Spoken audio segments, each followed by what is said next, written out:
SSC 2024 যারা board পরীক্ষা দিত সব তোমাদের সেট ও ফাংশন দ্বিতীয় অধ্যায় গণিত বইয়ের দ্বিতীয় অধ্যায় সেট ও ফাংশন এই অধ্যায় থেকে মাত্র এই কয়টা এমসিকিউ রাখছি, মাত্র 30টা এমসিকিউ রাখছি, যেন তোমরা এইগুলা পরেই হ্যাঁ সেট ও ফাংশন থেকে যে এমসিকিউ আসুক না কেন তুমি ইনশাল্লাহ কি করতে পারবা, সমাধান করে দিয়ে আসতে পারবা। তো চলো আমরা এগুলো একটু দেখি। তো তোমরা চাইলে এই পিডিএফ গুলো আমাদের থেকে নিতে পারো, অধ্যায় ভিত্তিক তোমাদের সংক্ষিপ্ত সিলেবাসে যে যে অধ্যায় রয়েছে সবগুলা অধ্যায় ভিত্তিক আমরা হ্যাঁ সাজেশন পিডিএফ রেডি করেছি, তোমরা চাইলে পিডিএফ গুলা নিতে পারো। তো স্ক্রিনে তোমাদেরকে নাম্বার আমি দিয়ে দিচ্ছি। তো 018 হ্যাঁ 54 91 22 99 এই নাম্বারে যদি তোমরা হোয়াটসঅ্যাপ করো তোমাদের জন্য গ্রুপ আছে এবং তোমরা এই পিডিএফ গুলা নিয়ে ভালো করে প্রস্তুতি নিতে পারবা। তো চলো আমরা দেখি। তো জাস্ট তোমাদের সেট ও ফাংশন এই অধ্যায় থেকে এই কয়টা এমসিকিউ যদি পড়ো তাহলেই হবে, ঠিক আছে। এক নাম্বারের এমসিকিউ এর উত্তর হবে 2,2। তো এখানে বলা হয়েছে যে এই মানটা হ্যাঁ সমান সমান এত হলে x এর মান কত, x এর মান হবে 2, ঠিক আছে। এরপরে দেখো 2,2, এরপরে m সমান সমান এই মানটা দেওয়া আছে p ইনটু m এর সংখ্যা কত। যখন দেখবা 4 সংখ্যা থাকে ভাইয়া তখন উত্তর হবে 16, মনে রাখবা যখন 4 সংখ্যা থাকবে তখন উত্তর হবে কত, 16। এরপরে দেখো 4 সংখ্যা মানে এই ব্র্যাকেটের ভিতরে 4টা সংখ্যা থাকবে, এভাবে তোমাকে প্রশ্ন করা হলে 4টা হ্যাঁ উত্তর হবে 16। এরপর দেখো সি সমান সমান এ বি, ডি সমান সমান এ বি হলে সি মাইনাস ডি কোনটি। আচ্ছা এইটার থেকে এটা মাইনাস করলে দেখো তো কাটা যায়নি, সবগুলো যেহেতু কাটা জায়গা তাহলে এইটারে বলে ফাঁকা সেট, এটারে কি সেট বলে, এটারে ফাঁকা সেট বলে। অথবা হ্যাঁ ফাঁকা সেট দুই ভাবে লেখা যায়, এই যে এইভাবে থাকবে এটাও ফাঁকা সেট অথবা এটাও ফাঁকা সেট। তো এটার উত্তর হয়েছে দেখো ঘ নাম্বারটা ফাঁকা সেট, এই যে এটা হলো ফাঁকা সেট উত্তর। এরপরে দেখো এই মানটা দেওয়া আছে 53 হলে x এর মান হবে 28। আচ্ছা এরপরে দেখো x প্লাস ওয়াই হ্যাঁ কমা 2a 0, x মাইনাস ওয়াই হলে x এর মান কত a। তো তোমরা ম্যাথ করে এগুলা সুন্দর করে বের করবা। এরপরে আমরা আরো দেখি যেগুলো আছে সবগুলা তোমাদেরকে এক নজরে দেখে নি। a সমান সমান মান দেওয়া আছে এখানে 9, 10, 11, 12।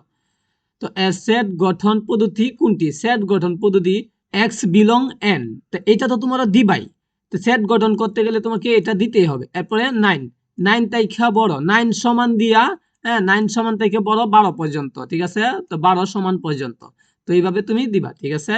এটা অনেকভাবে দিতে পারবা, তুমি চাইলে অন্যভাবে উত্তর দিতে পারবা। এরপরে দেখো যদি x প্লাস ওয়াই হ্যাঁ x মাইনাস ওয়াই 53 হয় তাহলে x এর মান হবে 4। আচ্ছা তো সবগুলো হাইলাইট করে উত্তর দেওয়া আছে। সেট সম্পর্কে কে প্রথম ধারণা প্রদান করেন, সেট সম্পর্কে প্রথম ধারণা করেন জর্জ ক্যান্টর। এরপর দেখো সেটের উপাদান প্রকাশের চিহ্ন, এটা হলো সেটের উপাদান প্রকাশের চিহ্ন, ঠিক আছে। এই যে দেখো এখানে আছে সেটের উপাদান প্রকাশের চিহ্ন x বিলং, এটার নাম হলো বিলং n, তাহলে এটা হলো সেট প্রকাশের চিহ্ন, তো এটার নাম হলো বিলং। এরপর 16 নম্বরটা সেট প্রকাশ করার প্রচলিত পদ্ধতি হলো দুইটি। সেট প্রকাশ করার প্রচলিত পদ্ধতি কয়টি ভাইয়া, দুইটি। সেট গঠন পদ্ধতি সেটের কয়টি উপাদান লেখা হয়, একটি উপাদান লেখা হয়। এরপরে দেখো এই যে পি এই মানটা দেওয়া আছে না, এর মান তালিকা পদ্ধতিতে নিচের কোনটি, তালিকা পদ্ধতিতে নিচের কোনটি হবে, এটা তুমি নিজেই পারবা। তো এখানে দেখো যখন এইটা থাকবে তখন 2 সমান সমান, আর যদি তোমার মনে করো শুধু খালি এটা থাকবে তাহলে 2 তাইকে বড় করতে হবে, ঠিক আছে। তো যেহেতু এটা দিছে তো 2 সমান সমান 4 পর্যন্ত, দেখো 4 এর নিচেও কিন্তু এইভাবে একটা টান দেওয়া আছে, যখন টান দেওয়া থাকবে তখন 4 পর্যন্ত, এই যেভাবে একটা টান দেওয়া থাকবে 4 পর্যন্ত, ঠিক আছে। তো এটার উত্তর হবে 2, 3, 4, 2, 3, 4। আচ্ছা এরপরে দেখো এ সমান সমান এই মানটা দেওয়া আছে, নিচের কোনটি সঠিক। আচ্ছা নিচের কোনটি সঠিক, এটা তো আমরা দেখতেই আছি যে 5 সহ 5 আসবে, 6 আসবে, 7 আসবে, 8 আসবে, তো 8 পর্যন্ত 5, 6, 7, 8। আচ্ছা এগুলো কিন্তু অত্যন্ত সহজ। তো x এর মৌলিক সংখ্যা x থেকে বড় 11 পর্যন্ত হলে নিচের কোনটি সঠিক। তো মৌলিক সংখ্যা 1, 2, 3, এরপরে 5, এরপরে 7, 11 এগুলারে দেখবা ভাগ দিয়ে ভাঙতে পারবে না, এগুলাই হলো মৌলিক সংখ্যা। এরপরে দেখো a সমান সমান 1, 2, 3, 4, b সমান সমান 2, 3 হলে এটা কি চাইছে, এটা তোমার হলো বিয়োগ চিহ্ন, এটা কি চিহ্ন, বিয়োগের মতো চিহ্ন একটা, ঠিক আছে, অবলিক দেওয়া থাকে। তো এটার মান কত, তো এটার মান হলো 1, 4, ঠিক আছে। এরপরে দেখো এটার মান এটা, বির মান এটা, এটার মান হলো ফাঁকা সেট। আচ্ছা এরপরে দেখো এই যে এটা তোমাকে বের করতে হবে, এটার মানটা x এর মানটা কত, তোমাকে কি করতে হবে, উৎপাদকে বিশ্লেষণ করতে হবে। প্রথম x স্কয়ার লিখতে হবে, লিখার পরে কি করতে হবে, 5x কে ভাঙতে হবে, এই 5x কে ভাঙবা এমন ভাবে ভাঙবা যাতে গুণ করলে 6 হয়।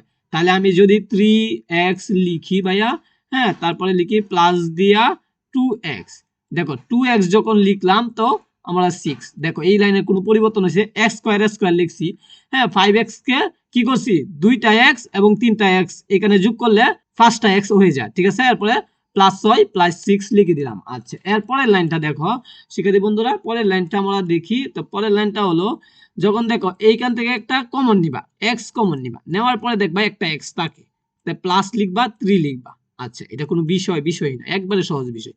এবং এখান থেকে কি কমন যাবে, 2 কমন যাবে, প্লাস দিবা, হ্যাঁ, দেওয়ার পরে 2 কমন নিবা, তারপরে ব্র্যাকেটের ভিতরে থাকবে 2 যেহেতু যাবে, x থাকবে +3 থাকবে। যখন +3 থাকে তখন দেখো দুইটা ঘর আসবে, এখান থেকে একটা নিতে হবে, x + 3 যখন তুমি নিছো তো ব্র্যাকেটের ভিতরের গুলা নেওয়ার পরে x + 2, তো x + 2 লিখবো আমরা, x + 2। তো এইগুলা আমরা পাইলাম। এরপরে দেখো x সমান যখন প্লাসের থাকে সমানের ওই দিক দিয়ে নিলে মাইনাসের হয়ে যায়। এরপরে দেখো এখানেও x সমান, হ্যাঁ, যখন এটা প্লাসের আছে সমানের ওই দিক দিয়ে নিলে মাইনাস হয়ে যায়, তা -3 -2 উত্তর, -3 -2 উত্তর। তো আমরা দেখি এগুলো একটু ডিলিট করে নিই, হ্যাঁ, তোমরা দেখতে থাকো, জাস্ট একটু সময় লাগবে। ওকে, অলরেডি ডিলিট হয়ে গেছে, দেখো -2 -3 উত্তর। আচ্ছা, এরপরে এইটাকেও সেম ভাবে তুমি কি করবা, উৎপাদকে বিশ্লেষণ করলে পাওয়া যাবে। এরপরে দেখো, তো x সমান এগুলা দেওয়া আছে, অঙ্কনটি ডোমেন গুলো হচ্ছে 3 4 5। আচ্ছা, এরপরে দেখো এটা, তো এরপরে দেখো 26 নাম্বারটা তোমরা, হ্যাঁ, অঙ্কের সমাধান করবা। এরপরে দেখো 27 নাম্বারটা, এরপরে দেখো 28, হ্যাঁ, এগুলা সবগুলো গুরুত্বপূর্ণ, জাস্ট তোমরা শিখে নিবা। আচ্ছা, 30 পর্যন্ত আমরা জাস্ট দেখা এক দিলাম। তো পরবর্তী ভিডিওতে আমরা অন্য কোনো অধ্যায় নিয়ে ভিডিও তৈরি করব। এই পর্যন্ত তোমরা চ্যানেলটা সাবস্ক্রাইব দিয়ে রাখো আর পিডিএফ পাওয়ার জন্য আমাদের সাথে যোগাযোগ করতে পারো।